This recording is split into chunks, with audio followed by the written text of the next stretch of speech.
Test 1, 2. You let me know. I figured it out. Yeah, there you go. You need a pause. Yeah, me too. Just amplifying your voice. Oh, nice. And then this is covered as well. Okay, here we are. Right.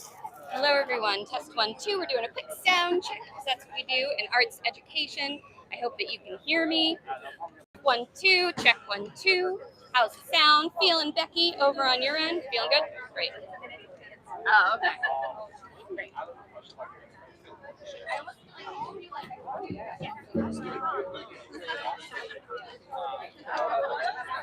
was really good.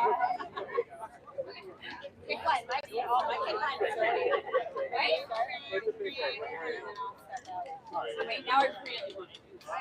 Yeah. Can we do a quick little Kazoo check? We're in the greatest city in the world right now, New York. And I don't know, it feels sort of fitting to maybe start this off, get some energy up with a little quick Kazoo song. How do folks feel? Good. So if you know this one, join in with me, okay?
Y'all, thanks for making a dream of mine come true. That's why we bought the Kazoos. And I think that that's an awesome way to kick off our rally. So I'm going to welcome my co-host on up here with me and say hello, everyone, and thank you so much for joining us today. My name is Kimberly Olson, and I'm proud to be the Executive Director of the New York City Arts and Education Roundtable. And I'm Asari Beal. I'm the Executive Director of Teachers and Writers Collaborative and a proud member of the New York City Arts and Education Roundtable. Ow, ow! Yes. The Roundtable is a grassroots organization representing hundreds of arts organizations and thousands of arts educators, all working to protect and improve arts education here in New York City. We're thrilled to be joined by educators, artists, parents, students, teachers, as we all send a clear message to our elected officials. It Starts with the arts! Yeah, so we're here outside of City Hall to urge our lawmakers to invest in and protect New York City's arts education ecosystem. So access to arts education is critical for the 1 million public school students across our city. The research is clear: improved mental health, cultivating creative, critical thinkers, boosting academic outcomes, increased parent engagement, preparing students for the future. The list goes on, but we all know it starts with arts education. But today, only some of New York City's public school students have access to the arts. Just 1 in 3 middle schoolers are meeting state requirements, a number that has remained largely unchanged for years. And now we're facing a worsening teacher and cultural funding crisis that threatens the access for more students across the city. Can I get a boo to that? Since 2020, our schools have lost 425 arts teachers. That's almost 15% of the full-time certified arts teacher workforce, meaning that nearly 1 in 5 schools don't have an arts teacher. Our chancellor has said that cultural organizations, many represented here, fill the gap, working in partnership with schools to provide arts instruction, field trips, funding, and more. At my organization, Teachers and Writers Collaborative, artists go into schools to lead programs that increase attendance and engagement in school, build student confidence, improve literacy and overall academic achievement. The arts are essential. Yet, the proposed cuts to the Department of Cultural Affairs threaten to further widen the gap in access to high-quality arts education for years to come. Our students deserve better. Last month, the Roundtable joined with more than 200 public school teachers in sending a letter to Mayor Adams, urging him to include funding in this year's city budget to advance the goal of having a certified arts teacher in every school. Today, we are continuing that call to support teachers and urging lawmakers to do more to ensure that arts education is available to every student. This means delivering on lawmakers' commitment to restoring $41 million in expiring funds that supports critical arts programming in every single school across the city. It also means guaranteeing there's at least one arts teacher in every school. It means doing more to fund our Department of Cultural Affairs. It means continuing and increasing the Support for Arts Instruction initiative that helps support schools with historically low access to arts education. Together, these amount to just a tiny rounding error for the city's massive budget, but they're critical to ensuring the future success of our students. As our elected officials continue to negotiate their city budget, we urge them to include funding to protect our students' arts programming, to support arts teachers,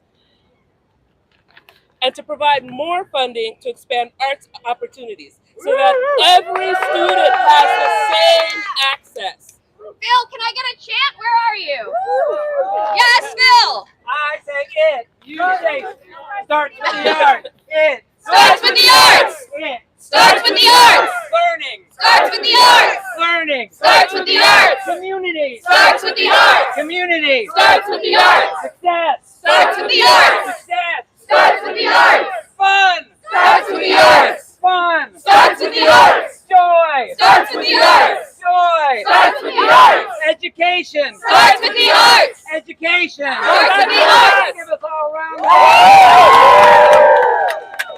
Now, as I mentioned earlier, we're thrilled to be joined today by all of these arts education champions, educators, students, artists, who are all a part of our city's rich arts ecosystem.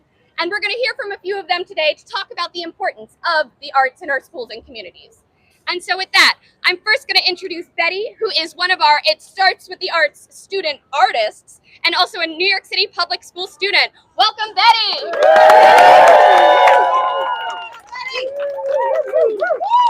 Good morning, everybody. My name is Betty. I'm 18 years old, and I go to the High School of Art and Design. I'm a mixed media and painting artist. I believe arts education is important to everybody to succeed and find their own community. As someone who recently got into many top universities in the country and had my work shown in the MoMA, I used to struggle a lot with finding a community. But as I moved to New York and went to an art school, I found my community. I found teachers who were interested in teaching me. I found how, even though I struggled throughout COVID finding myself, I was able to discover my identity and my culture and my family connections. Everything starts with the arts, but opportunities like these aren't available to everyone. And obviously that can lead to worse problems. Every child should have access to art education. And lawmakers need to recognize that art is essential to our education because everything starts with the arts.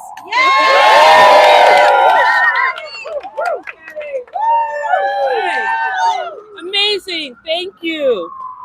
Next, we'll hear from Angel Rios, a senior at James Madison High School, a New York City Public School graduate. Ibrahima Gise, who is a student advocate and graduate of New York City Public Schools, and also a graduate of Midori and Friends Next Gen program. Welcome.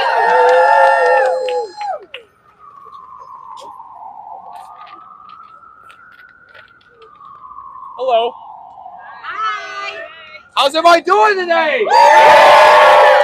We're ready to revolutionize education. Ready to change the freaking world! Let's do it! Here's my speech. Hello, my name is Angel Born Rios, sorry. I'm 18 years young and I primarily play the tenor saxophone and the piano. Arts education is personally important to me because it shaped the life I live now and gave me a whole new purpose of what I do every day. When I was a junior in my high school, I was undergoing severe amounts of work and interpersonal issues, and I struggled to find a connection with the world after feeling so incapable of understanding the people around me. Shortly after this time, I started to listen to some very abstract music that centralized strange creative choices and open-ended lyrical interpretations. I felt an extreme connection to this type of music when my connection with the world was at an all-time low. I wanted to emulate this writing style instead of journaling my thoughts in the traditional sense, so I wrote the premiere song in my first feature-length album during my calculus class, and have since fallen in love with music. Thank you. In the year between that fateful day and now, I've written over 180 songs, recorded over 600 song ideas in my voice memos, joined my school's top 2 band classes, joined the Next Gen program and the Triad Musical Honor Society, developed the musical platform on YouTube, ABR Music 318, subscribe today, and I'm advocating for music education today in front of you all. How I have achieved all these accomplishments in the last year can be summed up in one phrase. And what's that phrase? It starts with the arts! Damn right! And I'm here to tell you that your children can accomplish all these things and more by supporting the funding of arts education across New York City. In my final Next Gen project, I am advocating for the administration of an after-school music program that teaches students to use software such as Pro Tools, Cubase, and Logic in districts 11 and 15 in Brooklyn, New York. If arts education gets the support it needs, I can expand this goal beyond those 2 districts to the entire city, and our generation can host the sound of a new era and set the example for the world of arts, fostering a new precedent of exploration, encouragement, and education. I know that the representatives here today who are concerned about the culture of our city will support my plan, and it starts with the Arts Foundation as a collective. Be the change you want to see in the world, and don't wait for someone else to forge your future. Thank you.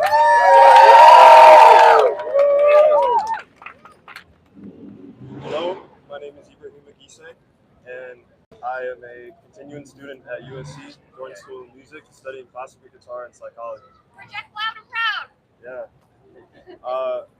I began with arts educations early in my life, starting at the Cultural Arts Center called Ife Tayo in Brooklyn. Yes, And there I was able to learn from amazing artists and amazing teachers that taught me how not only to play instruments beautifully, but to learn how to play an instrument, how to learn how to help yourself. And through playing instruments throughout my life, I've been able to learn more about myself than anyone else is able to teach me personally.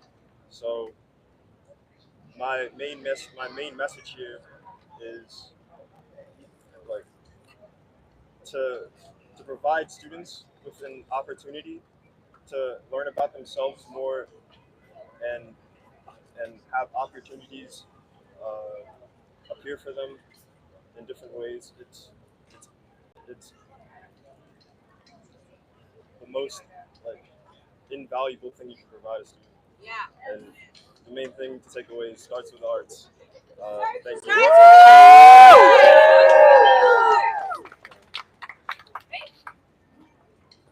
Give it up for Angel and Ibram! Next, we're going to hear from another one of the roundtables. It starts with the arts student artists. These are incredibly talented artists who were selected from almost 100 students to showcase their art. So you could see it there. There's Angie's. Where's Betty's? Yes, it's over there, I think. I don't know where it is. It's somewhere. But I'm going to bring up Angie now, or Angelina rather, who's one of these incredible artists and also a current student over at Stuyvesant. Welcome, Angie. First, I want to say that I truly wouldn't be here today if it weren't for my middle school art teacher, Miss Ambar, who through her support of my art making encouraged me to speak my voice. Shout out to all the amazing art educators out there.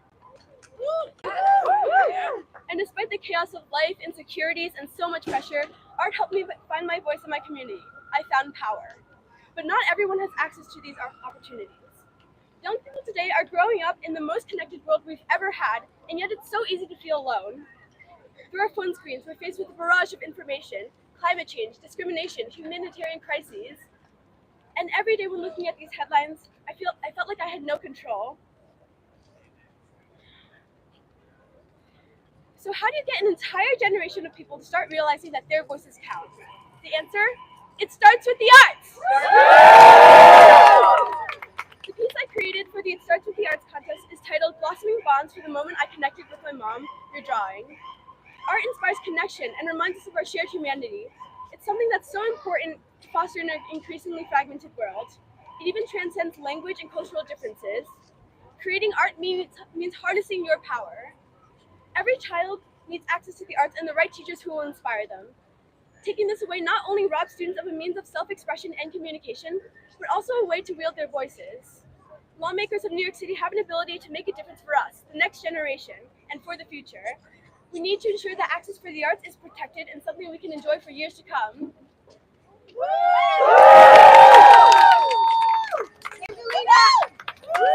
Amazing. And I love what Angie said about the arts helping students access their power. That's such an amazing message to share. Thank you so much. Next, we'll hear from Jeremy. He's an 11-year-old from IS 93 Ridgewood, who's here with several of his classmates. My name is Jeremy Gorman, and I am a 6th grade student at IS 93 Ridgewood. There I play electric guitar and snare drum. Music and the arts is really important. First, it's fun to learn new songs and instruments, and maybe even work hard to become a musician on stage. It's also important to have a space to share your talents and learn to get better. Plus, you get to meet new people. Learning music and the arts has been really positive for me. First, I was nervous and wanted robotics, but as soon as I found guitar, I was happy. I wanted those opportunities for other students like me. I want everyone to have a chance to make music and the arts. I hope the people who make the laws choose to support music and the arts. Thank you.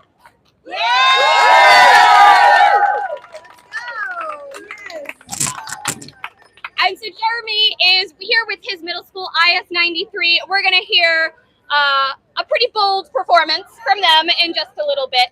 But in the interim, I'm so excited that we are joined today by some incredible champions from our city council. So I'm first going to invite up our incredible champion, Councilmember Keith Powers, to say a few words about why he thinks it starts with the arts. Welcome, Councilmember Powers. Hi everyone, nice to see you guys. I'm City Council Member Keith Powers. I want to say, first of all, thank you everyone for being out here today and for standing up not only for arts, but standing up for students who can't be here today, who deserve arts programs and arts teachers and arts education inside their school building. And that doesn't depend on what school you go to or what neighborhood you live in or how your budget works with your principal. Every school deserves an arts program and an arts teacher and deserves enrichment. And when it comes, yeah, you guys can cheer for that. And that's why we've been fighting over the last few years to make sure that it's a priority when we get to budget time, where we are right now. And we've had some success. We have started to see more funding coming in because of the city council's efforts to expand arts education in the school building. So thank you guys for that. And that's been a city council-led initiative. And we are back here negotiating on the budget right now.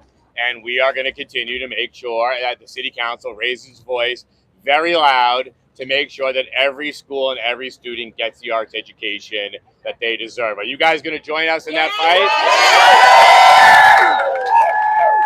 And I will say, you know, we see this conversation open up every single year. What's the school budget going to be? What's the cultural affairs budget going to be in the city? Where are cuts happening? What are priorities? And the one thing we want to make sure, no matter what happens to your school budget, no matter what, how many kids go to your school, and like I said, no matter where your school is located, that we offer you one baseline guarantee that you can get arts and music and enrichment in the school building. And we know that's important because, look, there are students who are fantastic at math. There are students who are fantastic at science. There are kids who are really good at arts and music and theater and performance. And sometimes it's in the school building where they find that talent, they find their voice, they find themselves and their identity.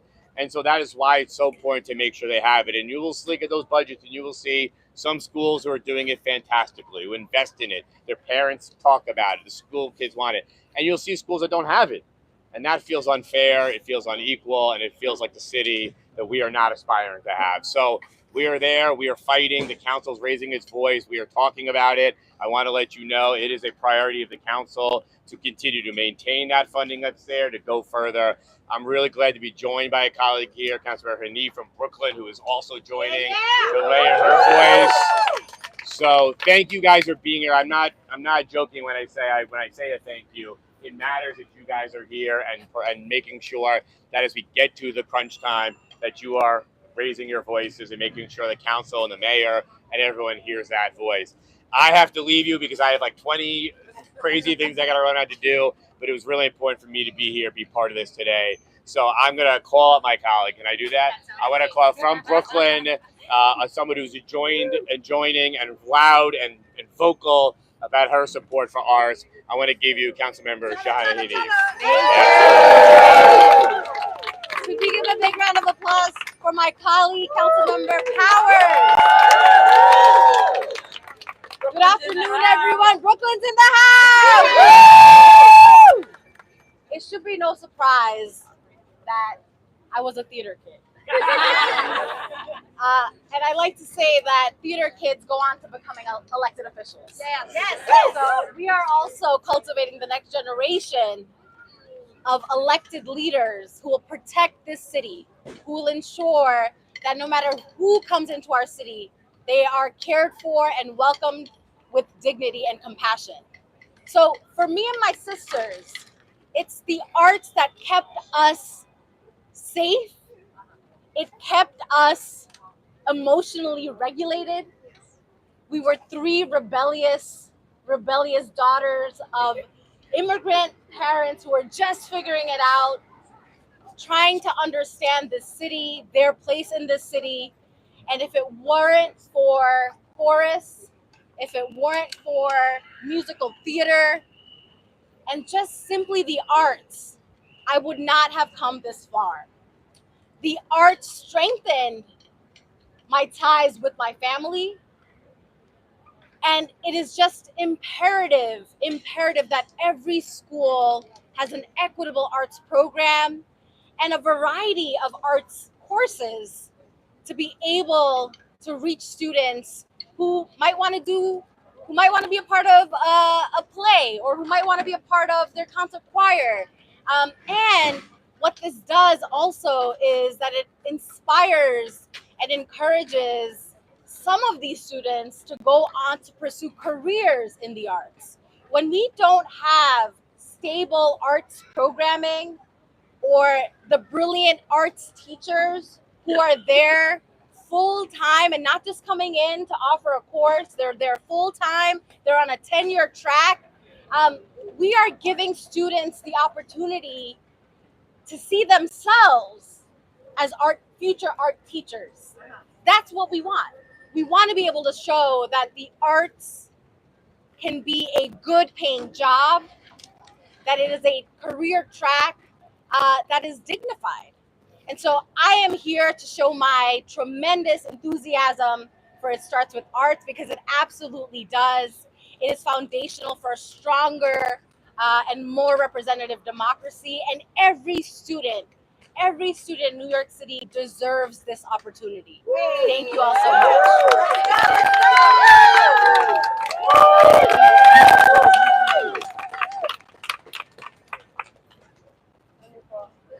Thank you so much, Councilmember Hanif. I love to see former theater kids soaring and excelling in everything that they do.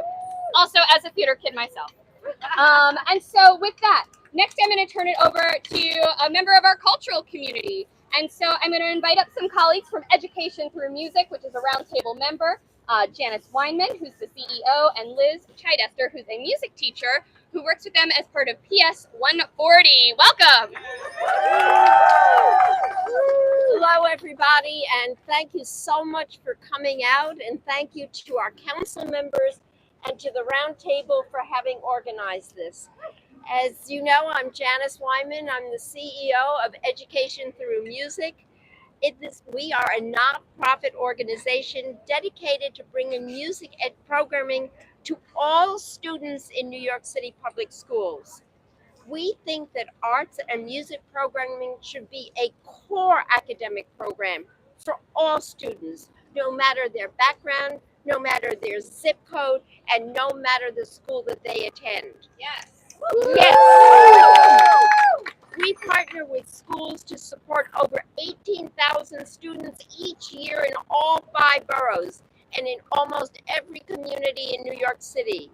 We provide a trained music teacher, instruments, a comprehensive and sustainable music curriculum as a core subject, and other resources that a school needs to ensure a successful music program for all students.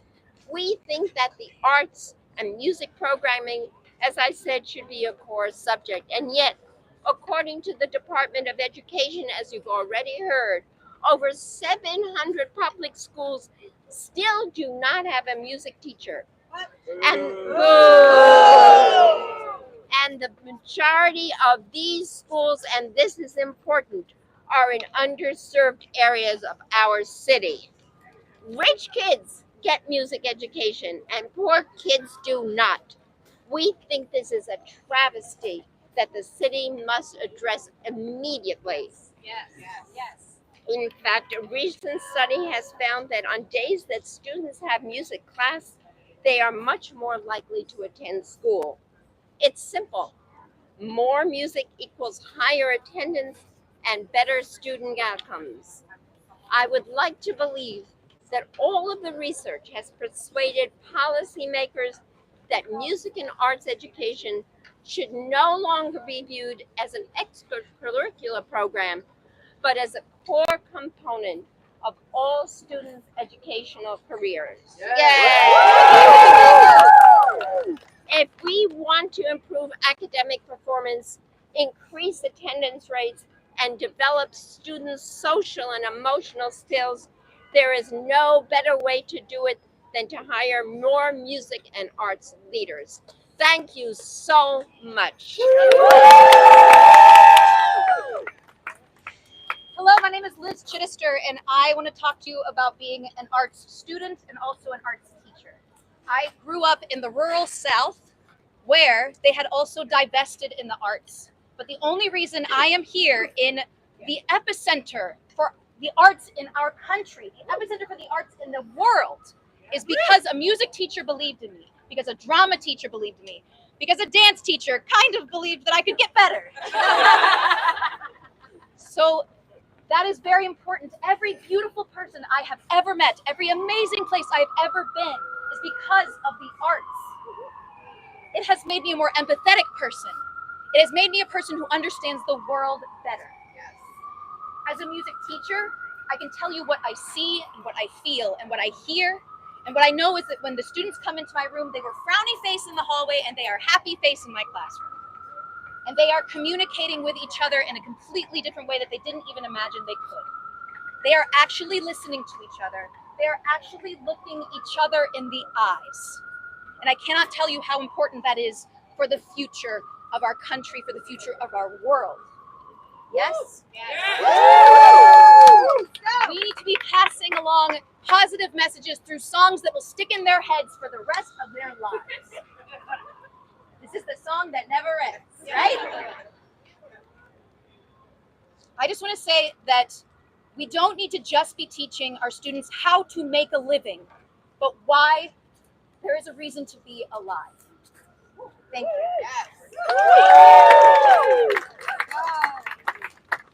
Thank you. That is such a powerful message. The arts are about humanity, and it helps our young people learn how to navigate through the world. They don't have to grow up to be famous painters or musicians. It helps them be better as who they are, better people in themselves. Next, it's my pleasure to introduce Council Member Eric Botcher. He's District 3, which is the Roundtables and Teachers and Writers Collaborative Headquarters District. So welcome, Councilmember. Thank you so much. Good morning, everybody. Good morning. Good afternoon. Good afternoon.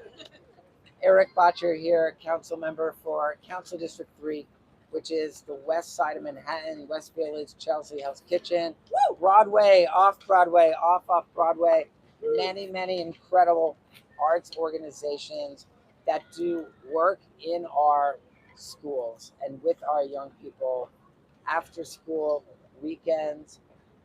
I've seen firsthand the transformative power of arts education on young people and what that means in the lives of young people, what that means with respect to their achievement in education, their development as human beings, their path in life, keeping them on a good path in life, keeping them away from the wrong paths in life. And the choice that we have to make right now is, are we going to support and invest in and fund these programs that do this incredible work in our schools? Are we going to follow the science around arts education that's been shown time and time again to be immensely positive in the lives of young people and to directly support educational achievement among young people, to raise graduation rates? Are we gonna do that, or are we gonna cut these programs? No! We can't cut these programs. We should be investing in these programs. So I know that a budget's a tough thing because there's a million priorities, and it's tempting to say, oh, we're going to cut a little here, we're going to cut a little there, and we're going to save a little money there. But the phrase is penny wise, pound foolish. Because you save a penny now, but you're spending a pound later on with people who are ending up in the carceral system, in the criminal legal system, in the homelessness system. We can divert people from these systems by lifting them up at a young age. And one of the ways to do that is by arts education.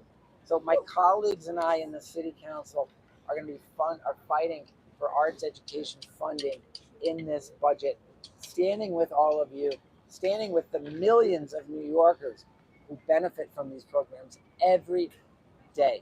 So let's go out and fight, and let's fund these programs. Let's go.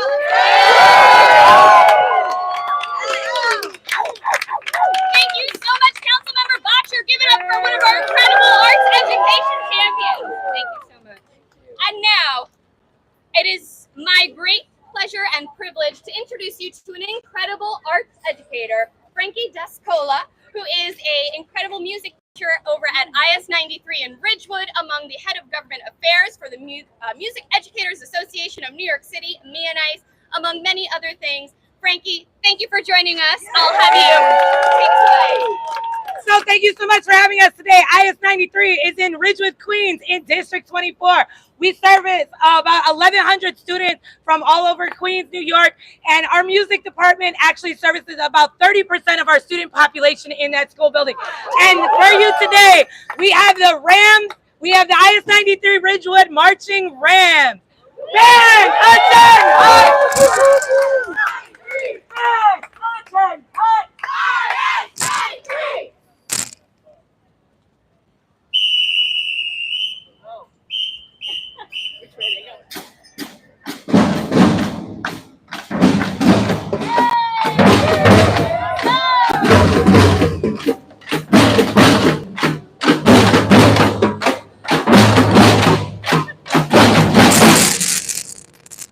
Let's clear the snares. Forward, please.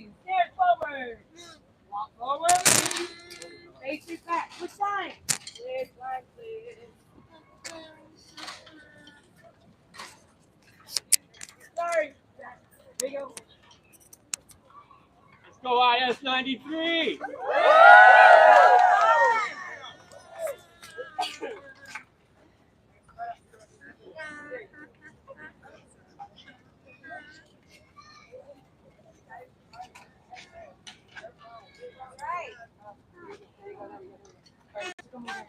Were you ever married? I'm knocking on the wall right now. There you go. There you go. All right. Roll jam. Roll jam.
We thank you. Yes, extended cadence. We thank you so much for your time and energy and your support. We do hope that all lawmakers and supporters see how important, how awesome it is from all of our students being able to create, express themselves, and to just make friends and enjoy life. Thank you so much for the audience, and we hope you enjoy making our joyful sound today. Here's our small cadence. Extended.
Wonderful. Thank you so much, everybody, for joining us today.